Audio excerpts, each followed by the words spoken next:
നമ്മുടെ ഈ നെട്ടിശ്ശേരി ഏരിയ ഒരുപാട് കൃഷിഭൂമി ഉണ്ടല്ലോ, അപ്പോൾ ഒരുപാട് കർഷകരും ഉണ്ടായിരിക്കും അല്ലേ? അപ്പോൾ അവർക്കൊക്കെ വേണ്ടിയിട്ട് മാഡത്തിന് എന്ത് ചെയ്യാൻ സാധിക്കും? കഴിഞ്ഞ ദിവസം ഞങ്ങളെ മാഡത്തിനെ കുറിച്ച് ഇവിടെ അന്വേഷിച്ചു. അപ്പോൾ വിദ്യാഭ്യാസ രംഗത്ത് എന്തൊക്കെ മാറ്റങ്ങൾ കൊണ്ടുവരാൻ സാധിക്കും? ഈ കഴിഞ്ഞ 2018 പ്രളയം നടന്നു, 19 കോവിഡ് വന്നു. അപ്പോൾ ഈ സമയത്തൊക്കെ ഒരു ആശാ വർക്കർ എന്നുള്ള നിലയ്ക്ക് ചേച്ചിക്ക് ഈ ഭാഗത്ത് എന്തൊക്കെ സേവനങ്ങളാണ് ചെയ്യാൻ കഴിഞ്ഞത്?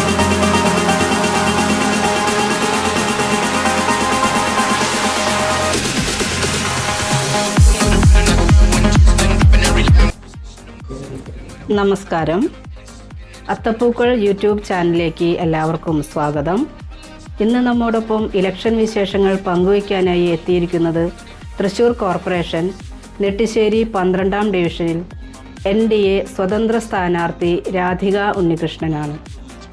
മാഡത്തെ നമുക്ക് ഈ പ്രോഗ്രാമിലേക്ക് സ്വാഗതം ചെയ്യാം. മാഡം നമസ്തേ. നമസ്കാരം. ചേച്ചി, പിന്നെ എന്തൊക്കെയുണ്ട് വിശേഷങ്ങൾ? നല്ല വിശേഷം. ഇപ്പോഴത്തെ വിശേഷം പ്രത്യേകിച്ച് നമുക്ക് ഇപ്പോൾ നമ്മുടെ തെരഞ്ഞെടുപ്പ് വരികയാണല്ലോ, അതിൻ്റെ ഒരു സ്ഥാനാർത്ഥിയായിട്ട് ഞാൻ നിൽക്കുന്നുണ്ട്. അപ്പോൾ ആ വിശേഷമാണ് ഇപ്പോൾ നമുക്ക് നടന്നു പോകുന്നത്. മാഡത്തിൻ്റെ ഫാമിലി ഒന്ന് പരിചയപ്പെടുത്താം. എൻ്റെ ഫാമിലി എന്ന് പറയുന്നത് എൻ്റെ ഹസ്ബൻഡ് ഉണ്ണികൃഷ്ണൻ, ആള് കാർപ്പൻട്രി വർക്കാണ്. പിന്നെ എൻ്റെ മകൻ ബിടെക് കഴിഞ്ഞു. ഇപ്പോൾ അവൻ പീച്ചി ഡാമിൽ ജനറേഷൻ പദ്ധതിയിൽ വർക്ക് ചെയ്യുന്നു. അതിനോടൊപ്പം തന്നെ നമുക്ക് ഒരു കൺസ്ട്രക്ഷൻ വർക്കിൻ്റെ ഒരു പ്രോഗ്രാം ഉണ്ട്. അപ്പോൾ വീടുകളെല്ലാം കൺസ്ട്രക്ഷൻ്റെ ഭാഗമായിട്ട് വീടുകളൊക്കെ എടുത്ത് പണിത് കൊടുക്കുന്നുണ്ട്. പിന്നെ നമുക്ക് സ്വന്തമായിട്ട് ഇവന്റ് മാനേജ്മെന്റ് ഉണ്ട്. അപ്പം അതിൻ്റെ വർക്കൊക്കെ ആയിട്ട് ആളങ്ങനെ മുഴുകി പോകുന്നു. പിന്നെ ആള് ഒരു കലാകാരനും കൂടിയാണ്. കാരണം ആള് മേളം, ഫ്ലൂട്ട്, പിന്നെ നമ്മൾ ഉടുക്കൊട്ടും പാട്ട്, അങ്ങനെയുള്ള കാര്യങ്ങളിലെല്ലാം ആള് നല്ല ഒരു വലിയൊരു ഭക്തനും കൂടിയാണ്. അപ്പൊ പിന്നെ മോൻ അങ്ങനെയുള്ള കാര്യങ്ങളിലൊക്കെ കൂടുതൽ വ്യാപൃതനായിട്ട് പോകുന്നു. കച്ചേരി, ഫ്ലൂട്ട് വായന, അതെല്ലാം ഉണ്ട് അവന്. പിന്നെ മകളാണ്. മകള് BCom കഴിഞ്ഞു. അവൾ GSTയുടെ കോഴ്സെല്ലാം പഠിച്ച് GSTയിൽ ഇതിൽ വർക്ക് ചെയ്യായിരുന്നു. അപ്പോൾ ഇപ്പോൾ അവൾക്കൊരു ഹിന്ദി ടീച്ചർ ഒരു കോഴ്സ്, ഗവൺമെന്റ് കോഴ്സ് കിട്ടി. അപ്പൊ അതിന്റെ ഭാഗമായിട്ട് ഇപ്പോൾ അവള് ഹിന്ദി ടീച്ചർ ഒരു കോഴ്സ് പഠിച്ചുകൊണ്ടിരിക്കുകയാണ്. അപ്പൊ അങ്ങനെ അതാണ് മകള് വിശേഷങ്ങള്. മകളുടെ പേരും? മകന്റെ പേര് അക്ഷയ് ഉണ്ണികൃഷ്ണൻ, മകളുടെ പേര് അമൃത ഉണ്ണികൃഷ്ണൻ. ചേച്ചി ഇത്തവണ നെട്ടിശ്ശേരി 12ാം ഡിവിഷനിലാണല്ലോ സ്ഥാനാർത്ഥിയായിട്ട് നിൽക്കുന്നത്, സ്വതന്ത്ര സ്ഥാനാർത്ഥി. അതെ. അപ്പൊ ഇങ്ങനെ ഒരു സ്ഥാനാർത്ഥിയായിട്ട് വരാനായിട്ടുള്ള ഒരു പ്രചോദനം എന്തായിരുന്നു? ഒരു സ്ഥാനാർത്ഥിയായിട്ട് വരിക എന്നുള്ളതിൻ്റെ പ്രചോദനമായത്, ഞാനൊരു ആശാ വർക്കറായിട്ട് വർക്ക് തുടങ്ങിയിട്ട് ഇപ്പോൾ ഒരു 18 വർഷക്കാലമായി. 2008 ഞാൻ ഈ രംഗത്തേക്ക് വരുന്നത്. അതായത് ഞാൻ 2008 കാലഘട്ടത്തിൽ നമ്മളുടെ വീട്ടിലേക്ക് ഒരു JPHN കുട്ടികളുടെ വിവരങ്ങളൊക്കെ എഴുതാനായിട്ട് വരുമ്പോൾ ഇങ്ങനെ ഒരു ആശാ വർക്കർ പോസ്റ്റ് ഉണ്ട് എന്ന് എന്നോട് ഒരു JPHN പറഞ്ഞു. അപ്പോൾ അതിനുള്ള കഴിവ് രാധികയ്ക്കുണ്ട്. അപ്പോൾ അതുകൊണ്ട് ഒരു ആശാ വർക്കർ സ്ഥാനത്തേക്ക് ഒരു അപേക്ഷ കൊടുക്കാൻ പറഞ്ഞിട്ട് എന്നോട് എൻ്റെ ബിന്ദു സിസ്റ്റർ എന്ന് പറഞ്ഞ ഒരു സിസ്റ്ററാണ് എന്നെ ഇതിലേക്ക് ഇതാക്കിയത്. ഇന്നും എനിക്കൊരു ദൈവത്തെ പോലെയുള്ള ഒരു സിസ്റ്ററാണ് എൻ്റെ ബിന്ദു സിസ്റ്റർ. അപ്പോൾ ആ സിസ്റ്റർ മുഖാന്തരമാണ് ഞാൻ ഈ സമൂഹത്തിലേക്ക് ഒരു ആശാ വർക്കർ എന്നൊരു നിലയിലേക്ക് വരാനുള്ള ഏറ്റവും വലിയ കാര്യം. അങ്ങനെ ഒരു 18 വർഷക്കാലമായിട്ട് ഞാനിപ്പോൾ ഈ പ്രവർത്തന മേഖലയിൽ നിന്ന് പോകുന്നു. അത് എനിക്ക് ജനങ്ങൾ തരുന്നൊരു അംഗീകാരം, അതാണ് എൻ്റെ ഏറ്റവും വലിയ സ്വത്ത്. അതായത് ഞാനൊരു ആശാ വർക്കർ എന്ന് പറയുമ്പോൾ നമുക്കിപ്പോൾ അവരുടെ വീട്ടിൽ ചെന്ന് ആരോഗ്യപരമായ കാര്യങ്ങൾ മാത്രമല്ല, അവർ നമ്മളോട് വീട്ടിലെ എല്ലാ വിശേഷങ്ങളും നമ്മളുമായി പങ്കുവയ്ക്കും. അപ്പോൾ അവരുടെ ഒരു വീട്ടിലൊരു അംഗത്തെ പോലെയാണ് അവരെന്നോട് കാണുന്നത്. അവർ തരുന്ന സ്നേഹം, പരിഗണന, അതാണ് നമ്മുടെ ഏറ്റവും വലിയ മുതൽക്കൂട്ട്. അപ്പൊ ഞാനൊരു ആഴ്ചയോ 2 ആഴ്ചയോ കൂടുതൽ എന്നെ കണ്ടില്ലെങ്കിൽ തന്നെ അവരെന്നോട് ചോദിക്കും, അയ്യോ രാധികേച്ചി കണ്ടിട്ട് കുറച്ച് ദിവസമായല്ലോ. അപ്പോൾ അവർ തരുന്ന ആ ഒരു സ്നേഹം, അതാണ് നമ്മുടെ ഏറ്റവും വലിയ പ്രചോദനം. അപ്പോൾ അവരെ തന്നെ എന്നോട് ചോദിക്കും, രാധികേച്ചി ഒരു ആശാ വർക്കറിൽ നിന്ന് ഉപരി ഞങ്ങളൊരു കൗൺസിലറായി വന്നുകൂടെയെന്ന് അവരെന്നോട് ചോദിക്കാറുണ്ട്. പക്ഷെ ഞാനതൊന്നും അങ്ങനെ വകവെച്ചില്ല. എൻ്റെ ഉദ്ദേശം എന്താണെങ്കിൽ ജനങ്ങൾക്ക് നമ്മളെ കൊണ്ട് പറ്റുന്ന സേവനം കൊടുക്കുക. ഇപ്പൊ ഞാൻ കൊടുക്കുന്ന സേവനം എന്ന് പറയുന്നത് ഒരു ആരോഗ്യ മേഖല മാത്രമാണ്. ഇപ്പൊ നമുക്കിപ്പോ ആരോഗ്യ മേഖല എന്ന് പറയുമ്പോൾ മാത്രമല്ല, ഇപ്പൊ പെൻഷന്റെ കാര്യങ്ങൾ വയസ്സായവൻ എന്നോട് ചോദിക്കും, മോളെ മസ്റ്ററിങ് തുടങ്ങാറായോ, അല്ലെങ്കിൽ പെൻഷന്റെ അപേക്ഷ കൊടുക്കേണ്ടത് എങ്ങനെയാണ്, അല്ലെങ്കിൽ ഇപ്പൊ ഒരു റേഷൻ കാർഡ് ഉണ്ടാക്കുന്ന കാര്യങ്ങൾ എങ്ങനെയാണ്. അപ്പം അങ്ങനെ എല്ലാ കാര്യങ്ങളും എന്നോട് ചോദിക്കുമ്പോൾ എൻ്റെ അറിവും എൻ്റെ അറിയാത്ത കാര്യങ്ങൾ മറ്റ് മേഖലയിലുള്ള ഉയർന്ന ഉദ്യോഗസ്ഥന്മാരുമായി ഞാൻ ചർച്ച ചെയ്ത് അവർക്ക് അതിൻ്റെതായ കാര്യങ്ങൾ ഞാൻ പറഞ്ഞു കൊടുക്കും. അപ്പൊ എനിക്കറിയില്ല എന്ന് പറഞ്ഞ് ഞാൻ നീങ്ങി നിൽക്കാറില്ല. എന്നിലറിയാത്ത കാര്യങ്ങൾ എൻ്റെ മുകളിലുള്ള ഉദ്യോഗസ്ഥന്മാരുമായി ഞാൻ ചർച്ച ചെയ്ത് അവർക്ക് ആ കാര്യങ്ങൾ ഞാൻ പറഞ്ഞു കൊടുത്ത് അവരെ ഏത് ഡിപ്പാർട്ട്മെന്റിലേക്കാണോ വിടേണ്ടതെന്ന് വെച്ചാൽ ഞാൻ അതെല്ലാം പറഞ്ഞു കൊടുത്ത് ഞാൻ എല്ലാം ചെയ്തു കൊടുക്കാറുണ്ട്. ചുരുക്കി പറഞ്ഞാൽ ഒരു ആശാ വർക്കർ എന്നതിൽ ഉപരി എല്ലാ കാര്യവും ഓൾ ഇൻ റോൾ ആയി മാറാറുണ്ട്. ഇപ്പൊ അവര് അതുപോലെ കുറെ വിഷമങ്ങൾ നമ്മളോട് പങ്കുവെക്കും. അപ്പൊ ആ വിഷമങ്ങൾ പങ്കുവെക്കുമ്പോൾ ഞാൻ പറയും എല്ലാവർക്കും എല്ലാ സുഖങ്ങളും ദൈവം തരില്ലല്ലോ. അപ്പൊ ഒരുപാട് സങ്കടങ്ങൾ സഹിച്ചാൽ മാത്രമേ നമുക്കൊരു നല്ല നന്മയിലേക്ക് എത്താൻ പറ്റുള്ളൂ. അപ്പൊ വിഷമിക്കരുത്. കാരണം വീട്ടിൽ ചെല്ലുമ്പോൾ ഇപ്പൊ അമ്മമാര് പറയും മക്കള് നമ്മളെ സ്നേഹത്തോട് പെരുമാറുന്നില്ല, അല്ലെങ്കിൽ ഇപ്പൊ മരുമക്കളോ അല്ലെങ്കിൽ മക്കളോ പറയും അമ്മ നമ്മളോട് ഇങ്ങനെ പെരുമാറുന്നു. അപ്പൊ ഈ രണ്ടു പേരുടെയും ഇടയിൽ നിന്നുകൊണ്ട് രണ്ടു കൂട്ടർക്കും രമ്യതയിൽ പോകാനുള്ള കാര്യങ്ങൾ ഞാൻ പറഞ്ഞു കൊടുത്ത് അവരെ ഒരു കുടുംബത്തിന്റെ സമാധാനം നമ്മൾ നിലനിർത്തണമല്ലോ. അപ്പൊ അവരെന്നെ പറയും രാധിക വന്നപ്പോ എന്താ ഞങ്ങൾക്ക് ഉള്ളു തുറന്ന് പറയാനുള്ള ഒരു അവസരമാണ് രാധികയോടുള്ളത്. അപ്പൊ ഞാൻ പറയും ഇപ്പൊ പ്രായമായവരായാലും അവരുടെ വിഷമങ്ങൾ പറയുമ്പോൾ ഞാൻ പറയും എല്ലാം സമാധാനപ്പെട്, മക്കൾ അങ്ങനെ പറയുന്നുണ്ടെങ്കിൽ വിഷമിക്കണ്ട. ചിലപ്പോൾ അവരുടെ ഭാഗത്ത് നോക്കുമ്പോൾ അവർ ജോലി കഴിഞ്ഞ് വരുന്നു, അവരുടെ കുട്ടികള് അവരുടെ മക്കള്, അപ്പൊ നമ്മൾ ചിലപ്പോൾ നോക്കാൻ സമയം ഉണ്ടാവില്ല. അതുകൊണ്ടാണ് അച്ഛൻ വിഷമിക്കണ്ട. അപ്പൊ അങ്ങനെയുള്ളൊരു അത് കൊടുക്കും. എന്നാൽ മക്കളോട് ഞാൻ പറയും കുറച്ച് സമയം നിങ്ങൾ അച്ഛനമ്മമാർക്ക് വേണ്ടി ചെലവഴിക്കണം, അവരോട് സാന്ത്വനമായിട്ട് ഒരു വാക്ക് പറയാ, അവരൊന്ന് തൊട്ടാൽ മതി, അവരത്രേ ആഗ്രഹിക്കുന്നുള്ളൂ. കാരണം എന്താണെന്ന് വെച്ചിട്ടുണ്ടെങ്കിൽ അവർ വേറെ കുറെ ഒന്നും ആഗ്രഹിക്കുന്നത് ഒരു തലോടൽ, ഒരു സ്നേഹം, ഒരു നല്ലൊരു സംസാരം, അതാണ് അവർ ആഗ്രഹിക്കുന്നത്. അത് നിങ്ങൾ കൊടുക്കണം. അത് ഞാൻ അവർക്ക് പറഞ്ഞു കൊടുക്കാറുണ്ട്. കഴിഞ്ഞ ദിവസം ഞങ്ങളെ മേഡത്തിനെ കുറിച്ച് ഇവിടെ അന്വേഷിച്ചു. അപ്പോൾ എല്ലാ ആളുകളും ഒരേ സ്വരത്തിൽ ചേച്ചിനെ കുറിച്ച് നല്ലൊരു ഉപകാരം ചെയ്യുന്നൊരു വ്യക്തിയാണ്, നല്ല മനസ്സിനുടമയാണ് എന്നുകൊണ്ട് ചേച്ചിനെ നല്ലത് മാത്രമാണ് പറഞ്ഞത് എല്ലാവരും. അതെന്താണ് ചേച്ചിനെ അങ്ങനെ നല്ലത് മാത്രം എല്ലാവരും ഒരേ മനസ്സോടു കൂടി പറയാൻ കാരണം? ഇപ്പൊ നല്ലത് മാത്രം പറയണമെങ്കിൽ നമ്മൾ നല്ലത് ചെയ്താലല്ലേ നമ്മളെ കുറിച്ച് നല്ലത് പറയൂ. അപ്പൊ ഞാൻ നല്ലത് ചെയ്തു എന്ന് പറയുന്നത് ഇപ്പൊ നമ്മള് ഞാനിപ്പോൾ ഒരു 18 വർഷമായിട്ടൊരു ആശാ വർക്കർ എന്ന നിലയിൽ നമ്മൾ ഈ സമൂഹത്തിൽ വർക്ക് ചെയ്യുന്നത്. അതായത് നമ്മൾ ഈ നെട്ടിശ്ശേരി പ്രദേശത്ത്, അതായത് ഇപ്പം നമ്മളുടെ ഡിവിഷനിൽ ഒരു 3 ആശാ വർക്കർമാരുണ്ട്. അപ്പം നമ്മുടെ ഡിവിഷൻ്റെ ഒരു 3, അതായത് ഇപ്പം നെട്ടിശ്ശേരി, പനഞ്ചകം, മര്യാദമൂല, പിന്നെ നമ്മുടെ കുറ്റിമുക്ക് ഏരിയ, കൈരളി സ്ട്രീറ്റ്, കല്ലാടിമൂല, അങ്ങനെയുള്ള ഏരിയ ആണ് ഇപ്പം എൻ്റെ ഭാഗമായി വരുന്നത്, ഈ ഡിവിഷൻ്റെ ഭാഗമായിട്ട്. ഇപ്പോൾ ആ പറയുന്ന പ്രദേശങ്ങളിൽ എനിക്കിപ്പോൾ ജനങ്ങൾക്ക് ആരോഗ്യരംഗം വളരെയധികം മെച്ചപ്പെടുത്താനായിട്ട് ഞാൻ പരമാവധി പരിശ്രമിച്ചിട്ടുണ്ട്. പിന്നെ നമുക്ക് ഇപ്പോൾ കൂടുതൽ ഇഷ്ടപ്പെടാനുള്ള കാരണം എന്ന് പറഞ്ഞാൽ ഇപ്പോൾ അവരെന്ത് കാര്യം നമ്മളോട് പറയുകയാണെങ്കിലും അത് കേൾക്കാനുള്ളൊരു മനസ്സ് ഞാൻ അവർക്ക് കൊടുക്കാറുണ്ട്. കാരണം നമ്മളിൽ നിന്ന് അവരതൊരു നല്ലത് പ്രതീക്ഷിക്കുന്നുണ്ടല്ലോ. അപ്പോൾ അതുകൊണ്ട് ഞാൻ അവർ പറയുന്ന കാര്യങ്ങൾ കേൾക്കും. അതിനനുയോജ്യമായ കാര്യങ്ങൾ ഇപ്പോൾ അവർ ചോദിക്കുന്ന കാര്യങ്ങൾ എന്നിൽ അറിവ് വെച്ച് ഞാൻ അവർക്ക് പറഞ്ഞു കൊടുക്കാറുണ്ട്. പിന്നെ നമ്മളിപ്പോൾ പറയുന്നത് ഇപ്പോൾ ഗർഭിണികളുടെ കാര്യമായാലും കുട്ടികളുടെ കാര്യമായാലും പ്രായമായവരുടെ കാര്യമാണെങ്കിലും ഇപ്പോൾ കൗമാരപ്രായക്കാരുടെ കാര്യമാണെങ്കിലും അതിലൊക്കെ നമ്മൾ പ്രത്യേക ശ്രദ്ധ ചെലുത്താറുണ്ട്. ഇപ്പോൾ ചില കുട്ടികളൊക്കെ ഇങ്ങനെ മിണ്ടാതിരിക്കുക, വീട്ടിൽ ഇങ്ങനെ മറ്റുള്ളവരോട് റെസ്പോൺസ് ഇല്ലാതിരിക്കുക. അപ്പം അങ്ങനെ ഓരോ വീട്ടിലും ചെല്ലുമ്പോൾ അവർ നമ്മളോട് പല പല പ്രശ്നങ്ങൾ പറയാറുണ്ട്. അപ്പോൾ അതൊക്കെ വെച്ച് നോക്കുമ്പോൾ നമുക്കിപ്പോൾ പറയാം നമുക്കൊന്നൊരു കുട്ടിക്ക് ഒരു കൗൺസിലിംഗ് കൊടുക്കാം. അപ്പോൾ അവർക്ക് അതിനെപ്പറ്റി അറിയില്ല. ഇപ്പോൾ ഒരു വീട് അങ്ങനെയുണ്ടോ എന്ന് നമ്മളോടും കൂടി ചോദിക്കും. അപ്പോൾ ഞാൻ പറയും 18 വയസ്സിന് താഴെയുള്ള കുട്ടികൾക്കെല്ലാം നമുക്ക് ഫ്രീ കൗൺസിലിംഗ് ആണ്. ഇനി 18 വയസ്സിന് മുകളിലുള്ളവർക്കാണെങ്കിലും നമ്മുടെ ജില്ലാ ഹോസ്പിറ്റലിൽ നമുക്ക് കൗൺസിലിംഗ് ഉണ്ട്. അപ്പോൾ അതിന് വേണ്ട കാര്യങ്ങളെല്ലാം നമ്മൾ അറേഞ്ച്മെന്റ് ചെയ്ത് കൊടുക്കാറുണ്ട്. അപ്പോൾ അത് നമ്മൾ ആ ഡിപ്പാർട്ട്മെന്റായിട്ട് വിളിച്ച് ഇന്ന ദിവസം ആ മേഡത്തിനെ വിളിക്കും. അപ്പോൾ നിങ്ങൾ ഇത്ര സമയത്ത് വന്നാൽ മതി എന്ന് പറയുമ്പോൾ നമ്മൾ അത് വിവരം അറിയിക്കും. അങ്ങനെ കൗൺസിലിംഗ് കൊണ്ടും കുട്ടികളൊക്കെ വളരെയധികം അപ്പോൾ അതിൽ നിന്ന് വളരെ ഇമ്പ്രൂവ്മെന്റ് ആയിട്ട്, അപ്പോൾ അതാണ് നമ്മുടെ ഏറ്റവും വലിയ സാറ്റിസ്ഫാക്ഷൻ. കാരണം കുട്ടികൾ വീട്ടിൽ ഇങ്ങനെ ഇരിക്കുമ്പോൾ അവരുടെ അമ്മയും അച്ഛനും അനുഭവിക്കുന്ന വേദന അത് നമ്മളോട് പറയുമ്പോൾ അതിന് നമ്മളൊരു പ്രതിവിധിയായിട്ട് അതിനെ പോകാൻ വഴി നമ്മൾ കണ്ടെത്തി അവരെ നല്ല വഴിക്ക് നമുക്ക് നയിക്കാനായിട്ട് സാധിച്ചു. മാഡം, ഈ കഴിഞ്ഞ 2018 പ്രളയം നടന്നു, 19 കോവിഡ് വന്നു.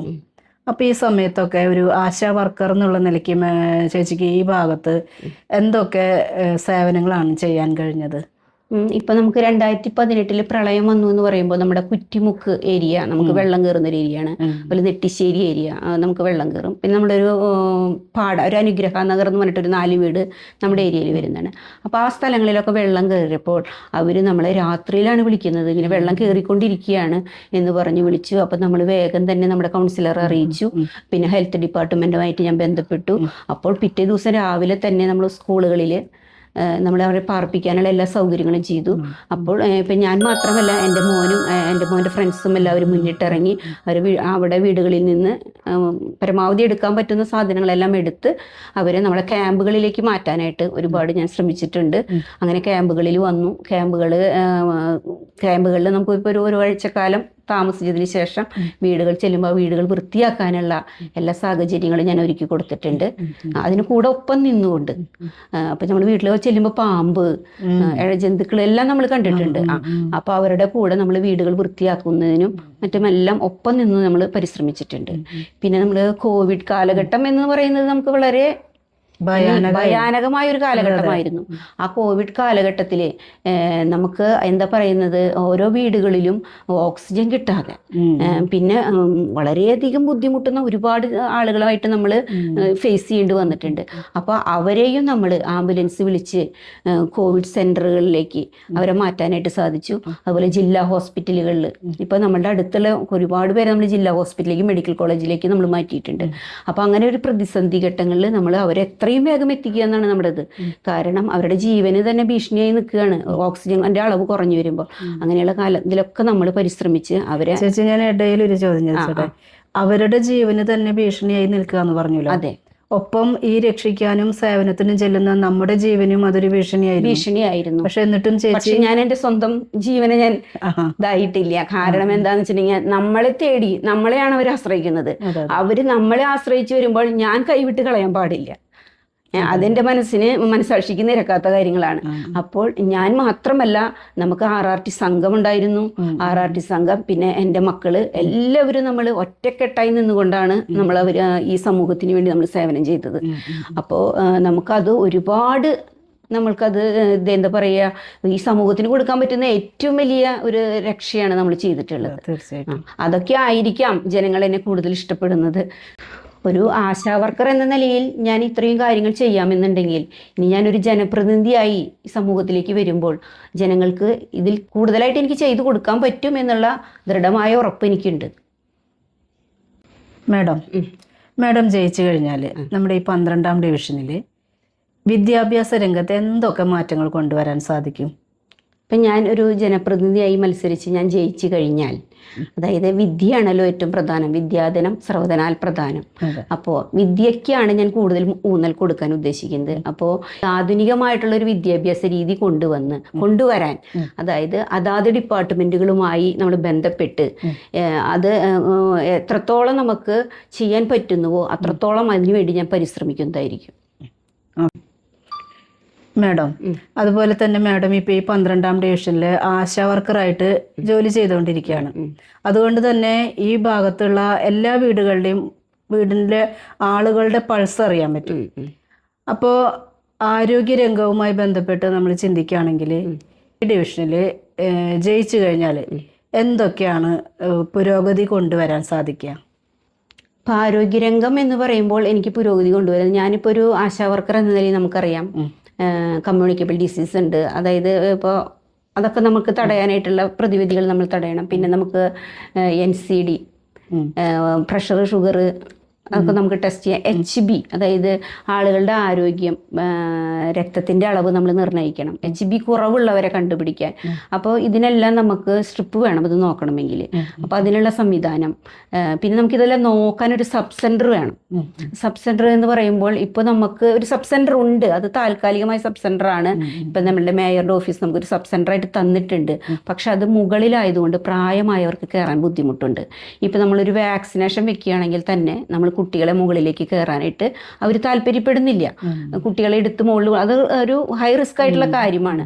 അപ്പോൾ അങ്ങനെയുള്ളൊരു സാഹചര്യത്തിൽ ഞാൻ ഇപ്പോൾ ഒരു ജയിച്ച് ഈ ഡിവിഷനിലേക്ക് ഒരു കൗൺസിലറായി വരികയാണെങ്കിൽ നമുക്കൊരു പുതിയതായിട്ടൊരു സബ് സെൻറ്റർ പണിയാനുള്ള കാര്യം ഞാൻ മുൻകൈ എടുത്ത് ഞാൻ ചെയ്യും. കാരണം നമുക്ക് പ്രായമായവർക്ക് ഒരു പ്രഷർ നോക്കാനോ ഷുഗർ നോക്കാനോ നമുക്ക് അവിടെ സുഖമായിട്ട് നമുക്ക് അവിടെ നോക്കാം. പിന്നെ ഗർഭിണികൾക്ക് ആന്റിനേറ്റൽ ക്ലിനിക്കുകൾ, കുട്ടികളുടെ ക്ലിനിക്ക്, ഇമ്മ്യൂണൈസേഷൻ നടത്താനുള്ള പദ്ധതി, ഇതെല്ലാം നമുക്ക് കൊണ്ടുവരാനായിട്ട് ഒരു സബ് സെന്റർ കൊണ്ടുവരാൻ ഞാൻ പൂർണ്ണമായിട്ടും പരിശ്രമിക്കുന്നതായിരിക്കും. കൂടാതെ ഇന്ന് ഈ കേന്ദ്രം ഭരിക്കുന്ന സർക്കാർ ഒരുപാട് പദ്ധതികൾ സാംസ്കാരിക രംഗത്തായാലും വികസനത്തിൻ്റെ കാര്യത്തിലായാലും ആരോഗ്യപരമായ കാര്യത്തിലായാലും ഒരുപാട് കാര്യങ്ങൾ മുന്നോട്ട് കൊണ്ടുവന്നിട്ടുണ്ട്. അപ്പോൾ അതിൻ്റെ ആളുകളുമായി ബന്ധപ്പെട്ട് കൂടുതൽ കാര്യങ്ങൾ ഈ ഡിവിഷനിലേക്ക് കൊണ്ടുവരാനായിട്ട് ഞാൻ പരിശ്രമിക്കുന്നതായിരിക്കും. മാഡം, അതുപോലെ തന്നെ നമ്മുടെ ഈ നെട്ടിശ്ശേരി ഭാഗം എന്ന് പറയുന്നത് കൃഷി ചെയ്യുന്ന സ്ഥലങ്ങൾ ഒരുപാടുണ്ട്. അപ്പോൾ മാഡത്തിന് കാർഷിക രംഗത്ത് എന്തൊക്കെ വികസനങ്ങൾ കൊണ്ടുവരാൻ സാധിക്കും? 2ാം ഡിവിഷനിൽ ഒരുപാട് കർഷകരുണ്ട്. കർഷകരെന്ന് പറയുമ്പോൾ അവർ വളരെയധികം കഷ്ടപ്പെടുന്ന ഒരു കർഷകരാണ്. കാരണം നമ്മൾ ഇറക്കുന്നതിന് മുകളിലായിട്ട് അവർക്ക് അതിൽ നിന്ന് ഉൽപ്പാദനം കിട്ടുന്നില്ല. അപ്പം അങ്ങനെ ഒരു മേഖലയാണ് നമ്മുടെ കാർഷിക രംഗമാണെങ്കിൽ. അപ്പോൾ നമ്മുടെ തൊട്ടടുത്ത് കിടക്കുന്ന അഗ്രികൾച്ചർ യൂണിവേഴ്സിറ്റി, നമ്മുടെ കൃഷിഭവൻ, അപ്പോൾ ആ സ്ഥാപനങ്ങളും കോർപ്പറേഷനും കൂടി എല്ലാം ഒരുമിച്ച് നിന്നുകൊണ്ട് ആധുനിക രീതിയിൽ ഒരു കൃഷിയുടെ സംവിധാനം കൊണ്ടുവന്ന് ജനങ്ങൾക്ക് അതിൽ നിന്ന് കൂടുതൽ മൂല്യം കൊടുക്കാനായിട്ട് നമുക്ക് എത്രത്തോളം സാധിക്കുമെങ്കിൽ അതിനുവേണ്ട എല്ലാ പരിശ്രമങ്ങളും ഞാൻ ചെയ്യുന്നതായിരിക്കും. ആശാ വർക്കർ എന്ന നിലയിൽ മാഡത്തിന് ഒരു 18 വർഷത്തെ എക്സ്പീരിയൻസ് ഉണ്ടെന്ന് പറഞ്ഞു. അതായത് ഒരു ഗർഭസ്ഥ ശിശു മുതൽ ജനിച്ച വീണ കുട്ടി തൊട്ട് കിടപ്പ് രോഗിയാകുന്ന വരയ്ക്കുള്ള ഒരു മനുഷ്യൻ്റെ പല പല സ്റ്റേജുകളിലുള്ളവർക്ക് മാക്സിമം സേവനം ചെയ്യുന്ന ഒരു അവസ്ഥ. അപ്പോൾ ആ ഒരു ജോലി കൗൺസിലർ ആകുന്ന സമയത്ത് മാഡത്തിന് എത്രത്തോളം ഹെൽപ്പ് ചെയ്യും? 18 വർഷം ഞാനൊരു ആശാ വർക്കർ എന്ന നിലയിൽ സമൂഹത്തിൽ പ്രവർത്തിച്ചു. അതിൻ്റെ ജനങ്ങൾ തന്നൊരു അംഗീകാരമായിരിക്കാം ഞാനിന്നൊരു സ്ഥാനാർത്ഥിയായിട്ട് നിങ്ങളുടെ മുന്നിൽ നിൽക്കാനുള്ളൊരു അവസരം ജനങ്ങൾ എനിക്ക് തന്നത്. ഞാൻ പ്രവർത്തിച്ച മേഖലയിലെ ജനങ്ങൾ എന്നെ കൈവിടില്ല എന്നുള്ള ഉറച്ച വിശ്വാസം എന്നിലുണ്ട്. ആരോഗ്യരംഗത്ത് മാത്രമല്ല, എനിക്കിപ്പോൾ സാംസ്കാരിക രംഗത്തും സാമൂഹ്യ രംഗത്തും വിദ്യാഭ്യാസ രംഗത്തും കാർഷിക രംഗത്തും സാമ്പത്തിക രംഗത്തായാലും ജനങ്ങൾക്ക് കൂടുതൽ വികസനം കൊണ്ടുവരാനായിട്ട് എനിക്ക് സാധിക്കുമെന്നുള്ള കാര്യം ഉറച്ച വിശ്വാസം എനിക്കുണ്ട്. മാഡം, ഈ ഇലക്ഷൻ പ്രചാരണത്തിന്റെ തിരക്കിനിടയിലും ഞങ്ങൾ ഇവിടെ വന്നു ഒരുപാട് ചോദ്യങ്ങൾ ചോദിച്ചു. മാഡം നല്ല പോസിറ്റീവായിക്കൊണ്ട് എല്ലാത്തിനും റിപ്ലൈ തന്നു. ഞങ്ങൾക്ക് അറിയാൻ കഴിഞ്ഞത് മാഡം ഈ ഡിവിഷനിൽ ഒരുപാട് വീടുകളിൽ കണ്ണിലുണ്ണിയാണ്, നല്ലൊരു പ്രവർത്തകയാണെന്നൊക്കെ മനസ്സിലായി. അപ്പോൾ എന്തായാലും ഞങ്ങൾക്ക് മനസ്സിലായ ഒരു കാര്യം, മാഡം എന്തായാലും ഈ ഇലക്ഷനിൽ ജയിക്കും, കൗൺസിലറായി വരുമെന്ന് തന്നെയാണ്. അപ്പം ഈ 12ാം ഡിവിഷനിൽ നെട്ടിശ്ശേരി 12ാം ഡിവിഷനിലുള്ള ജനങ്ങളോട് മാഡത്തിന് എന്താണ് പറയാനുള്ളത്? ഇപ്പോൾ നെട്ടിശ്ശേരി 12ാം ഡിവിഷനിലെ ജനങ്ങളോടും എനിക്ക് പറയാനുള്ളത്, ഞാൻ നെട്ടിശ്ശേരി 12ാം ഡിവിഷനിലെ NDA സ്വതന്ത്ര സ്ഥാനാർത്ഥിയായി മത്സരിക്കുന്നു. എൻ്റെ ചിഹ്നം ആപ്പിളാണ്. അപ്പോൾ ഞാൻ നിങ്ങൾക്ക് തന്ന സേവനവും സ്നേഹവാത്സല്യങ്ങളും എനിക്ക് വോട്ടിൻ്റെ രൂപത്തിൽ തന്ന് എന്നെ വിജയിപ്പിക്കണമെന്ന് വിനീതമായി ഞാൻ അഭ്യർത്ഥിക്കുന്നു. അത്തപ്പൂക്കൾ യൂട്യൂബ് ചാനൽ കാണുന്ന പ്രേക്ഷകരോടാണ്, നമ്മുടെ ഈ പ്രോഗ്രാം കണ്ട് നിങ്ങളുടെ വിലയേറിയ അഭിപ്രായങ്ങൾ സഭ്യമായ ഭാഷയിൽ കമൻറ്റ് ബോക്സിൽ രേഖപ്പെടുത്താവുന്നതാണ്. ഒപ്പം നമ്മോടൊപ്പം ഇത്രയും നേരം സംവദിച്ച നെട്ടിശ്ശേരി 12ാം ഡിവിഷൻ സ്ഥാനാർത്ഥി രാധിക ഉണ്ണികൃഷ്ണൻ മാഡത്തിന് ഹൃദയം നിറഞ്ഞ വിജയാശംസകൾ നേർന്നുകൊണ്ട് നിർത്തുന്നു. നന്ദി, നമസ്കാരം.